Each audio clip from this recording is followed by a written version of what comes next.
Chapter 27. Beam me up, Scotty.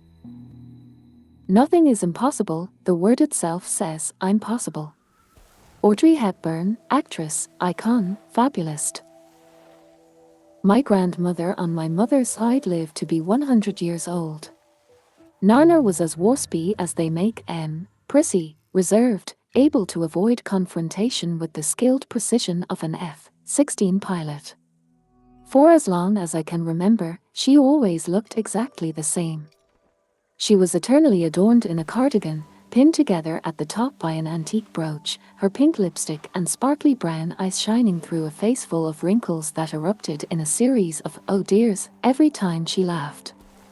In her long lifetime, Nana witnessed the birthing of such pivotal human achievements as the phone, the car, the TV, human flight, the computer, the internet and rock and roll.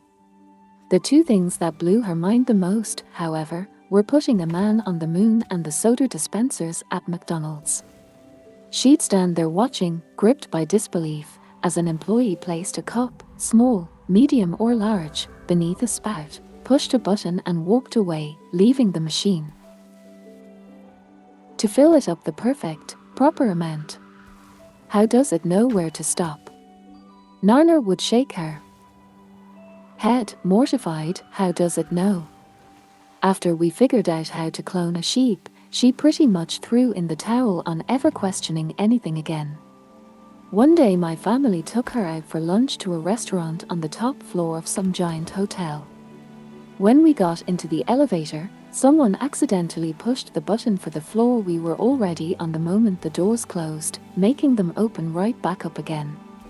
Thinking we'd just gone up 45 flights in a split second, we watched my sweet little grandmother exit the elevator, nervously patting her hair as she wandered down the hallway muttering to herself, why not? I want to sign off here by encouraging you to pursue your dreams with the same belief that anything is possible as a little old lady in knee-high stockings and sensible heels who was born in 1903 and lived through the most technologically flabbergasting century to date.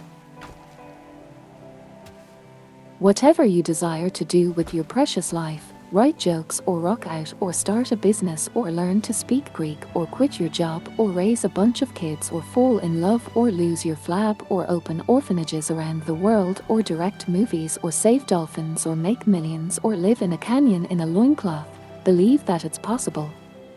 And that it's available to you. And that you deserve to do have it. Why not? Give yourself the permission and the means, yes, this includes the money, to be who you are regardless of what anybody else thinks or believes is possible. Do not deny yourself the life you want to live because you're worried you're not good enough or that you'll be judged or that it's too risky, because who does that benefit? No one, that's who. When you live your life doing the things that turn you on, that you're good at, that bring you joy, that make you shove stuff in people's faces and scream, check this out, you walk around so lit up that you shoot sunbeams out of your eyeballs, which automatically lights up the world around you. Which is precisely why you are here, to shine your big-ass ball of fire onto this world of ours. A world that literally depends upon light to survive. You are powerful. You are loved. You are surrounded by miracles. Believe, really believe that what you desire is here and available to you. And you can have it all. Love yourself. You are badass. Resources. Below is a list of some of the books I read and teachers I studied with while honing my own badassery. And while these are some of my all-time favorites that I strongly suggest you check out, my list is constantly growing and evolving, so if you'd like more all-inclusive and up-to-date suggestions, please sign up at www.jensincero.com www.jensincero.com and I shall keep you abreast. Books. Ask and it is given, Learning to Manifest Your Desires by Esther and Jerry Hicks. This is an excellent starter book. Well written and not hellishly long, it talks all about the law of attraction in depth and how to manifest what you want into your life. The freak factor is super high. Co-author Esther Hicks was your average housewife until she suddenly started channeling this spirit named Abraham. The book, and all her work, contains the teachings of this dude Abraham, whoever the hell he is or was, but his information is good and Esther is pretty entertaining in her live recordings, although the book is more straightforward. First half is teachings, second half is to-dos. The Four Agreements, a practical guide to personal freedom by Don Miguel Ruiz. Good, short, based on the wisdom passed down from the author's Toltec ancestors. Basically, it talks about the 4 things you need to do to live an awesome life. Be impeccable with your word, don't take anything personally, don't make assumptions, and always do your best. It's worth a read for sure, as it lays out some very simple and profound truths that will absolutely change your life for the better if you live by them. And it looks really good on your coffee table. The Game of Life and How to Play It by Florence Scovel. This book constantly refers to the Bible and Jesus, but it's easy to love whether or not you're religious because it's crammed full of valuable spiritual lessons and lots of old-timey stories. The writing is real pedestrian and very grandmotherly, but I love the simplicity and how well the stories illustrate what she's talking about. It's short, to the point, and blunt, much like sitting down with an old lady who wants to give you a talking to about the way things are around here. The Power of Now, a guide to spiritual enlightenment by Eckhart Tolle. If you're new to the whole ego, or big snooze, thing and really want to grasp the transformative nature of being present, this is basically the Bible. It challenges you to see the world in a different way and does a great job of at helping you grasp some pretty deep theories about reality and time and perspective. This is another one where the freak factor is very high. Eckhart was suicidal already. To do himself in, and then woke up one morning all enlightened and transformed, and was in such a state of bliss that he spent the next 2 years sitting on a park bench, playing with his lip. I'm not kidding. Then he channeled this book. As a Man Thinketh by James Allen. This is, shockingly, all about the mighty mind and how to use it to master your world. Considering the fact that if you can really truly get that skill down, you can create the most awesome life ever. Reading this book over and over and over until it becomes second nature is time well spent. It's another old-timey one written back in ye olde day, but it's still extremely quotable and relevant today. The Creative Habit, Learn It and Use It for Life by Twyla Tharp. Written by no-nonsense, world-renowned dance choreographer Twyla Tharp. This is one of the best spankings I ever got in the old Get Your Act Together department. As the title suggests, it's all about creating good habits, which, if you do nothing else, will completely change your life for the better. Full of stories and tips and whip cracking, this is one of my favorites. Course she kind of scares me. Losing My Virginity, How I've Survived, Had Fun and Made a Fortune Doing Business My Way by Richard Branson. This is an awesome read. I devoured the whole thing in one sitting. Richard Branson, founder of Virgin Records and Virgin Airlines, is a maniac and one of the most inspiring people on 2 legs as far as I'm concerned. The book details his life from when he started his little record shop to becoming one of the most famous and radical entrepreneurs who went on to buy his own island and fly hot air balloons over the ocean in the jet stream. I would like very much to party with this guy. Important biography note: I've listed Richard Branson's biography because it's one of my favorites, but pretty much any biography, autobiography about the people you personally find inspiring is totally worth reading.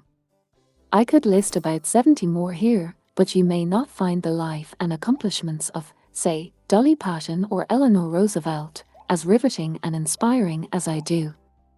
I strongly suggest you actually take the time to read books about the people who light you up, because it's one of the best ways to get inspired to change your life. Practical Intuition by Laura Day. Long hailed as a leading master of intuition, Laura Day has worked with everyone from high-powered business people to hippies to celebrities to financial analysts to housewives. She is the queen of showing people how to access their intuition so they can make more informed decisions and design more authentic lives. This book gives all her secrets and tried and true tips on connecting with your inner GPS via exercises and case studies. The 7 Spiritual Laws of Success, a practical guide to the fulfillment of your dreams by Deepak Chopra. I'm a huge fan of not having to read too much to get the information I want, and of knowing how much I'm gonna have to do ahead of time to get where I want to go. Good old Deepak breaks achieving success down into 7 easy-to-follow steps based on spiritual principles. This is one of my all-time favorites for its small size and profoundly potent advice. It delivers deeply spiritual and powerful information in bite-sized chunks and gives clear exercises on using it in your everyday life to achieve what you want. You Can Heal Your Life by Louise Hay. Louise Hay is a modern-day self-help pioneer who cured herself of cancer using her highly lauded principles of self-love and who now has her own empire with a publishing company and everything. This book is one of my faves, even though it's super woo-woo, full of affirmations and general gooiness, but in the ever-critical self-love department, it doesn't get any better than this. The back of the book is all about the body and how all our injuries and diseases can be traced back to negative thought patterns. So if you break your leg, you can look it up and see that it's because you're scared of moving forward or something. Don't quote me on that, and get an affirmation from Louise on how to heal yourself. I have a friend who completely cured himself of something the doctors were baffled by through reading this book and doing what it says. Creating Money, Keys to Abundance by Sanaya Roman and Dwayne Packer. The title of this book is a tad misleading because it's about so much more than money, yet since most people want to make more money, the good news is they'll pick it up and get way more than they bargained for by reading it and doing what it says.